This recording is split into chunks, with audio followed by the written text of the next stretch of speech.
Greetings, our Hebrews, like brothers and sisters. This is the high priest, L.D. Smith, the watchman on the walls. As always, family, grab that King James. But first and foremost, want to give a shout out to the whole family, Israel. That being said, family, we're going to go right into our teaching. We got a fine teaching as always. And as I always tell you guys, read along with me, and I want you to think about the words. Listen to the words that are coming out of your mouth. And I know that the Most High will give you a clear understanding. That being said, we're gonna go forward into our teaching. Now, family, now we still doing the 10 Commandments, all right? And we're gonna start over here in Exodus chapter 20, verse 5, because like I said, we're not gonna run through these. All those that, see, you got individuals that they want to run through, they don't have any patience at all. They don't honor what God said. God said, wait on the Lord. See, when you wait, you got to have patience. But see, for a lot of people, they have no patience. They want to run here and run there, run here and there. I mean, just running. Just running, and I'm telling you, you're gonna run into something. Exodus chapter 20. Now watch it right here. You got to have patience. You got to have patience. You can't just run. You got to have patience. And then the Most High will show you something. But if you ain't got no patience, how can he show you something and then you always running? Just take your time. Now we're in Exodus chapter 20. We're gonna start with verse 1, and we can read down to verse 5. It says, and God spake all these words. Always God is first. This is God's servant Moses speaking. He's saying what God is saying. See, this is the whole foundation of everything. It is what God has said. Everything is based on what he has said and what he is saying now. He's saying the same thing. He doesn't change. That's why he says, I declare the end at the beginning. I tell you what the end is going to be coming out the gate. I ain't going to change. I'm not going to change. He started with us and he's going to end with us. Don't let nobody fool you. He started with us and he's going to end with us. He started with his kings and his priests. And that's what he's going to end with. And then he's going to gather all the rest of the family in. He says it in Jeremiah. But let's keep on going here. I am the Lord thy God, which has brought thee up out of the land of Egypt, the house of bondage. Thou shalt have no other God before me. Thou shalt make no graven image, or any likeness of anything that is in heaven above, or that is in the earth beneath, or that is in the waters under the earth. As I said in other videos, there will be no need for him to tell you about these things if they weren't transpiring. That's just like your boss come out, tell all you, gather all you guys in a meeting, and then say, well, we got to stop all this stealing in here. Why is he telling y'all that we got to stop all this stealing in here? You know why? It's simple. Somebody's stealing. It may not be you. See, so, I mean, this is common. This is easy. This is easy peasy here. You can see that he's getting them ready. Why? Because these things are already taking place. So when you see them, you already got instruction. Don't do that. Now let's look at 5 here. Now he says, thou shalt not bow down thou shalt not bow down thyself unto them, not serve them. See that? For I, the Lord, your God, am a jealous God, visiting the iniquity of the fathers upon the children, unto the 3rd and 4th generation of them that hate me. Now, let's go forward. Now we see here now that he said, thou shalt not have another God. Now, we already talked about Daniel, Shadrach, Meshach, and Abednego. They didn't bow down to the graven images, the graven image, nor did they bow down to the king. Told him, said, this is a matter that we don't have to be careful. We just talk to you, just any kind of way, because we don't, this matter here is already shut and closed. As they say out in the country, this thing is already cut and dry. See? So we don't have to be careful about the way we answer you. See, so let us go here forward now, and we're going to finish up on that. Because we did over there in Daniel 3 and 27. Let's look at that real quick, and then we're gonna go forward. Daniel 3 and 27. Okay, let's get there. Let me see. I lost my bearings. But anyway, we'll get there in a minute.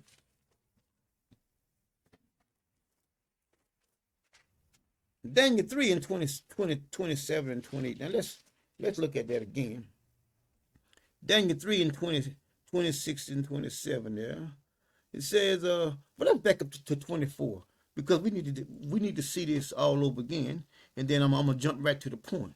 Daniel 3 and 24 said, Then Nebuchadnezzar, king, was astonished, and rose up in haste, and spake and said to his council, Did not we cast 3 men bound into the midst of the fire?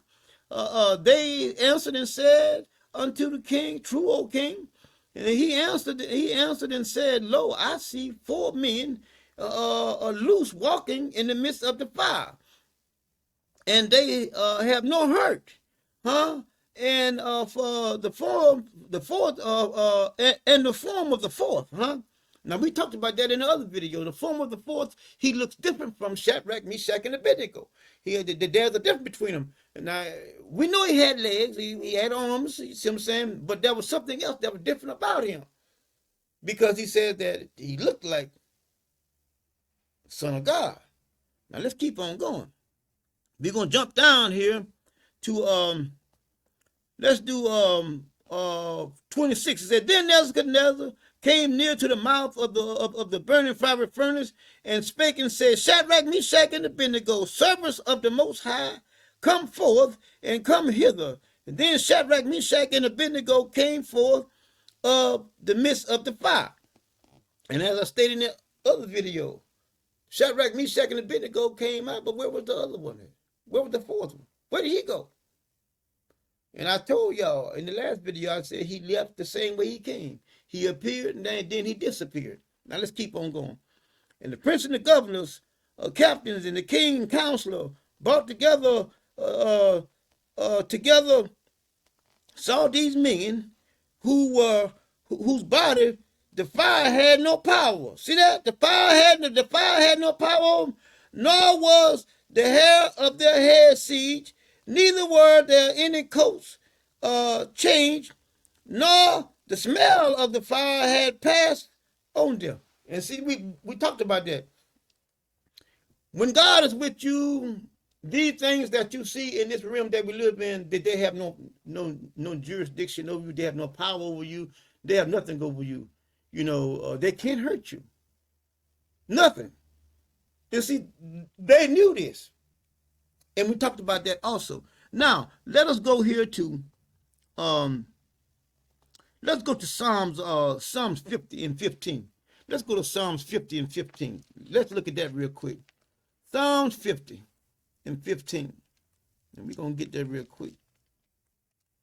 All right. Psalms 50 and 15. Look what it says here. Well, let's read 14. It says, Offer unto God thanksgiving, and pay thy vow unto the Most High. See, when you pay your vow, pay your vow. Do what you said you're going to do. Look what he says, Call upon me in the day of trouble. I will deliver thee, and thou shalt glorify me. Y'all see that? When you truly believe the Most High in your heart up here, you truly love him with all your heart up here. Everything up here in your heart is toward the Most High. Can't nothing hurt you. Can't nothing hurt you. It's right there. He said, that day when you're in trouble, I will deliver you, and then you going to do what? Glorify. Oh, thank you, Father. I knew it all along. It was only you. I trust only you. My hope is all in you. See that? Glorify him. But see, sometimes we get off track and then we want to give give his glory to another, and he says, I share my glory with nobody. Nobody. But look what he say, but unto the wicked, God says, what hast thou to do to declare my statutes, or that thou shouldest take my covenant in thy mouth? See that? The wicked, the ones that will not obey him, the one that don't love him, the one that doesn't have his word in them, but then all praise, all praise. He said, what you do with my covenant in your filthy mouth? That's the wicked. The one that don't believe him, the one that don't love him. That's what he's talking about. What are you doing with my covenant in your filthy mouth? All praise, all praise, all praise to the Most High, all that. Like I say all the time, that ain't nothing but a bunch of bullshit. Just shut your mouth. Shut your mouth, shut up, because you don't mean it. See, because if you meant it, you would have never left the fountain of living water. You would have never left him. You would have never left him. See, you don't leave someone that you love. You don't. Especially if they hadn't done anything to you. All they have done is done good to you. And you love them, you ain't gonna leave that. You ain't gonna leave that. You couldn't go out there and get a case bulldozer and push you or pull you away from them. Because you would claw and dig with everything that is within you. You would make that damn case bulldozer throw a rod before you would leave. I would dig and claw, hold on with everything that was in me. When you love somebody, huh? And see, that's what the Most High wants us to do. When you're in trouble, show me you love me. When you're not in trouble, show me you love me. All my confidence, all my hope is in you. Y'all see that? See, it says, seeing thou hast instructions and keepest my word before thee. See that? But let's keep on. Let us go here to Jeremiah. Let's go to Jeremiah. Jeremiah, watch this right here. Jeremiah 32. Watch this. Watch this, family. Jeremiah 32. Let's look at 32. Let's look at let's look at 17. Now look what it says here. Jeremiah 32:17. Allah, Lord God, behold, thou hast made the heavens and the earth by thy great power and stretched out arm, and there is nothing too hard for you. When you know that,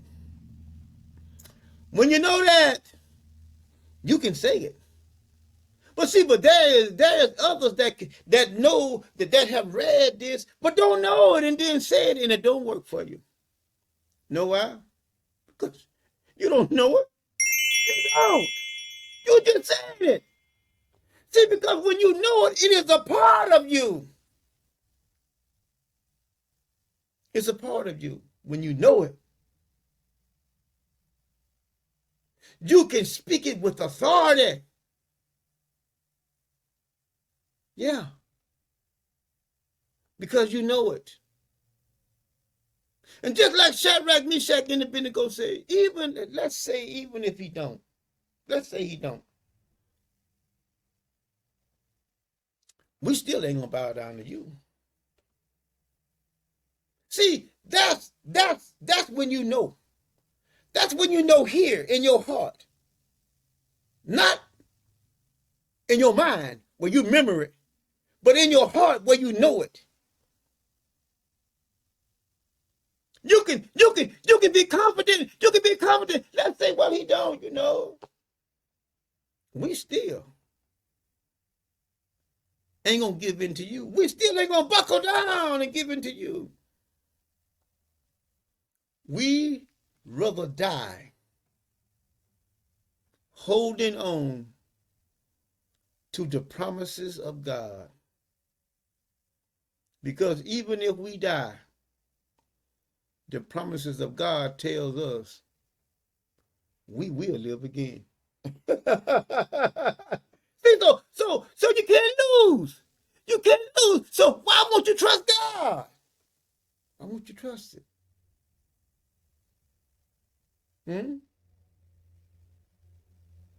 Oh yeah. He's for real. Let's go next door to Jeremiah chapter 33. Let's look at 33 and 3. Look what he says here.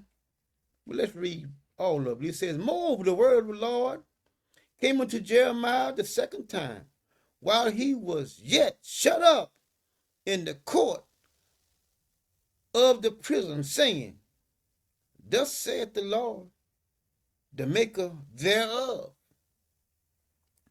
the Lord that formed it to establish it, the Lord is his name. See that? See that? Everything is who? The Lord. He made it. He established it. Huh? He did it all. He formed it. He did it all.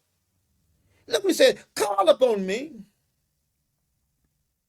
and I will answer thee. Now remember, where is he at? He's in prison. He's in prison. He's in the midst of his trouble. Told you, God will deliver you. Even when you're in trouble, especially when you're in trouble, he will come and deliver you. But you got to know. See, you got to see here. Look at the words. Look at the words that Jeremiah used. He knows something that y'all don't know. Y'all want to read it again? Let's read it again. We already know in verse 1 that he's in prison, right? But look what he says. Thus saith the Lord, maker thereof, the Lord that formed it. Huh? To establish it. The Lord is his name.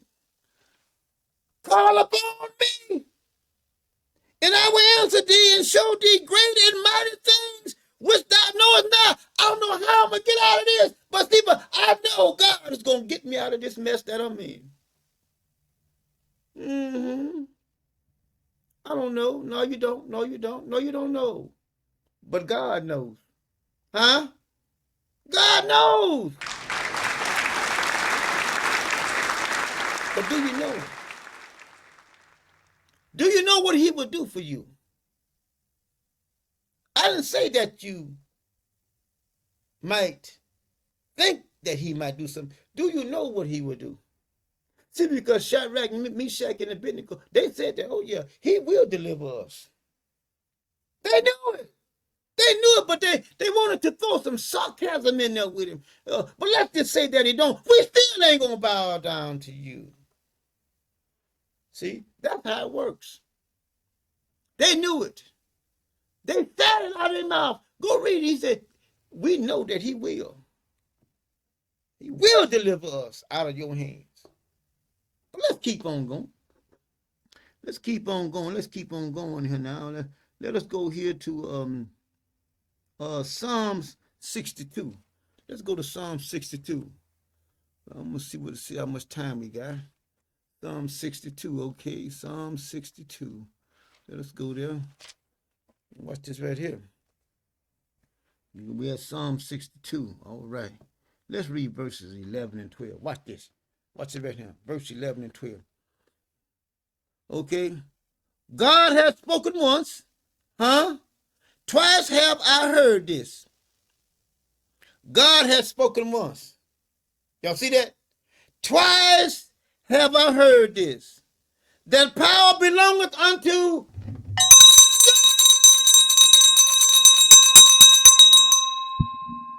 not the situation, not the trouble, not what you're facing. Because I showed you guys in the lesson that the trouble in the situation has no power over you. Just like with Shadrach, Meshach, and Abednego, the fire had no power over them. There was no evidence that they was ever inside of a fiery furnace. No evidence. But yet they was in there. Hmm? And it's right in the pages that they was not hurt or harmed, huh? And that the fire did not have any power over them. I told you. Your situation and your trouble has no power over you. It does not. God has all the power. Mm-hmm. Y'all see that? Do you see it? It's right in the pages. I ain't making up anything. God has all the power. Now, if you know him and you love him, you'll be smiling now. Why? Because you know that no matter what comes against you, God has your back and your front. Because your situation is not going to have any power over you. Nah. Because God has all the power. And see, all the Christians out there with all that bullshit about Jesus rose with all power in heaven, they are the biggest fools they are. You know why they are the biggest fools? Because they refuse to go back and read the Old Testament. All they want to do is read a couple of scriptures out of the Old Testament and then go right back to the New Testament and then try to mix them two together, and they don't mix at all. No kind of way. It's just like you're trying to mix some vegetable oil and water together. They're not going to mix. You can stir all day long. Soon as you stir and stop coming, that oil going to come right back up to the top. And it could seem like it could look like it's down in there. But you keep on watching, give it some time. See when it'll come right back up there. Mm-hmm. But let's keep on going. Let's keep on going now. We're going to go back and look at Psalms. We look at that Psalm 62, right? We did verses 11 and 12, right? Huh? But we didn't finish 12 though. Let's do 12, Psalm 62, verse 12. Also unto thee, thee means you, O Lord, belongeth mercy. For thou redeemest to every man according to his works. Mm-hmm. And see, people think because, well, I'm a female, and I can't do no sin. But see, but like I try to tell women all the time, listen. I love women. I don't have anything against a woman, but there's a place in the Bible, all through the Bible, different places where women play different parts and whatnot. You can't take that out of there. And I would never try to do that. You know why?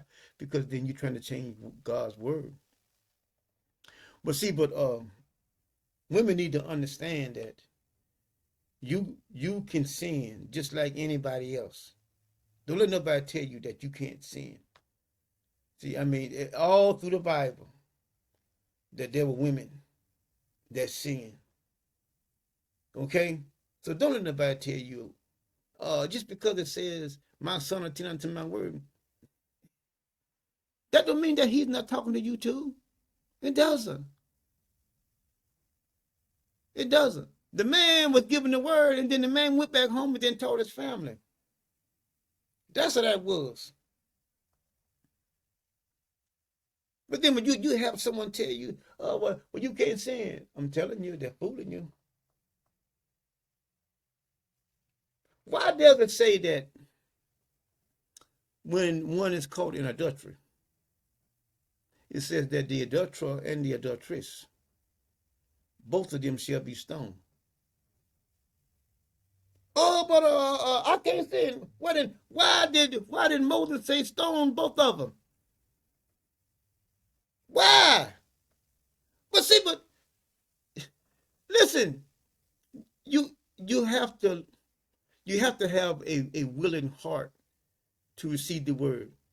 Don't have a heart that's made out of stone, where the word can't penetrate. Because if so, you're gonna be lost forever.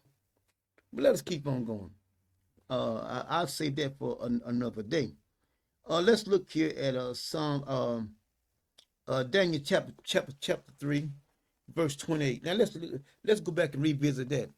Then Nebuchadnezzar spake and said, Blessed be the God of Shadrach, Meshach, and Abednego, who has sent his angel and delivered his servants, that all, now this is somebody else.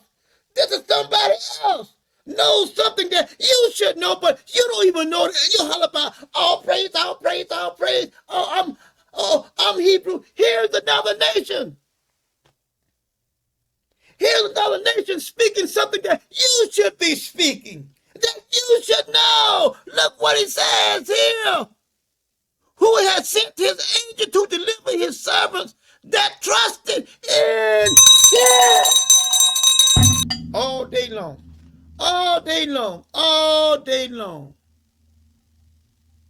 Boy, I tell you. Boy, I tell you. I love my job. I love the Most High. I love the Most High's people. But Uncle Moses did too. He did. But there was some that just was rebellious and just kept on rebelling, just kept on rebelling, and kept right on rebelling. Then the Most High had to move them out the way.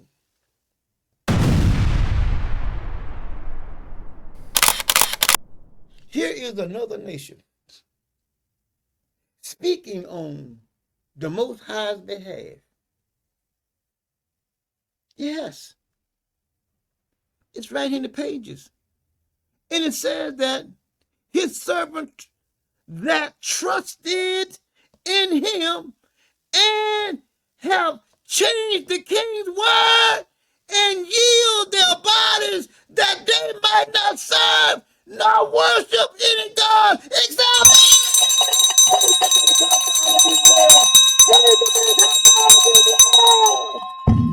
How can you get it wrong? How can you get it wrong? How can you get it wrong? How can you get it wrong? If you want to be taught, I'm here. If you want to be taught, he has sent his servant. The one that he born. The one that he formed. The one that he made. I sent him. And it's right in the pages. He says here, some from another nation. From another nation. He says that they yielded their bodies. I told you. What are you willing to give up? You got to be willing to give up everything for the Most High God.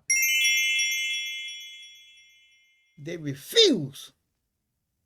See, you got to be willing to go through any and everything for the God that you call yourself love. See, because if you love him, you'll go through it. Not grudgingly, but you'll be glad to go through it. Why? Because it is an honor to die for his word. It's an honor. You honor his word. He says, I will honor you.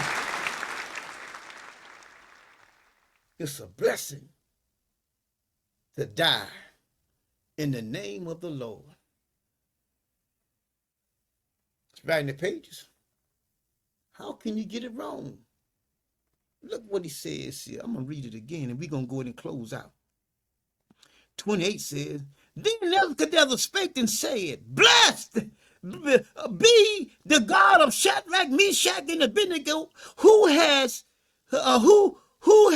sent his angel and delivered his servants that trusted in him. Come on.